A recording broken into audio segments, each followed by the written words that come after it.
This is the 60th anniversary of the end of World War II. While history records the epic battles that ultimately brought fanaticism to its knees, there were other moments that should not go unremembered. This is one of them.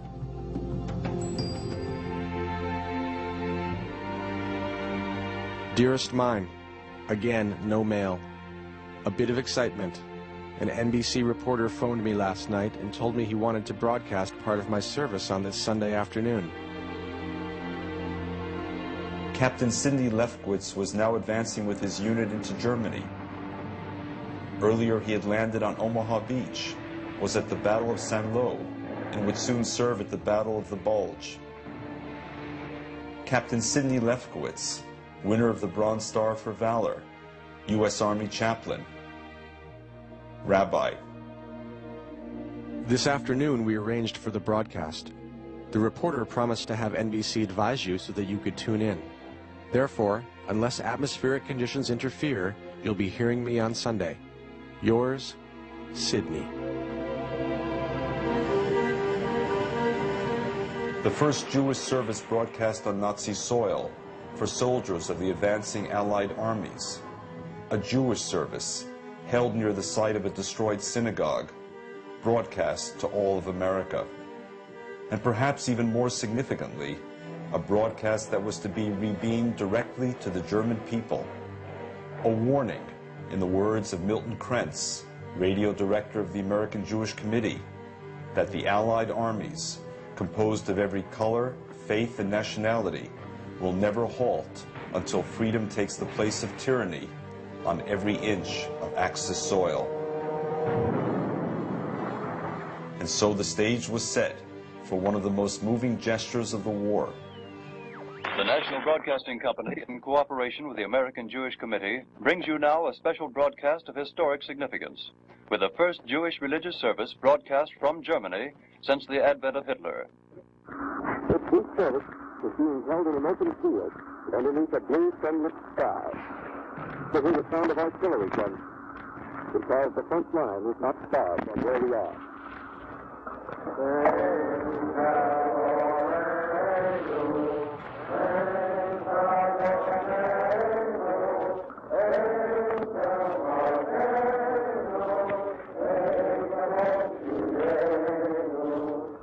Even as we sadly regard the ruins amidst which we stand, we are solaced with the thought an everlasting memorial consecrates the sacrifice, and upon it is written in letters that glow like burning coals, the spirit of man cannot be conquered.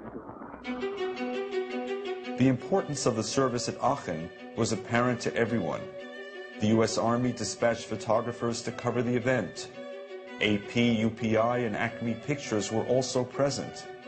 And while Rabbi Lefkowitz conducted the service, he was not the only one to speak. There, in a show of unity and faith, were two other Army chaplains. Torture and death, imposed upon the Jews of Germany, have failed miserably in their real purpose. Nazi-Ism was never really able to crush the heart of man and then remove his longing for God. May one of the good fruits born of this war be religious freedom for all men.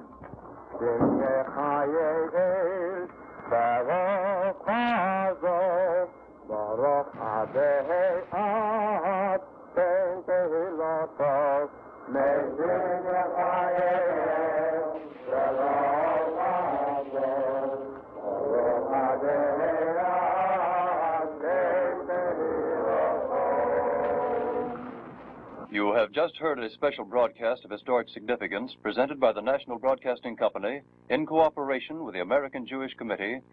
Complete copies of this historic broadcast may be obtained free of charge by writing directly to the American Jewish Committee, 386 4th Avenue, New York, 16, New York.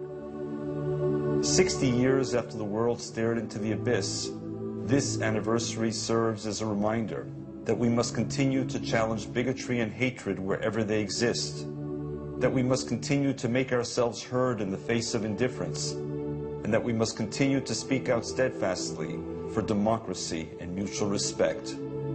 This is David Harris of the American Jewish Committee.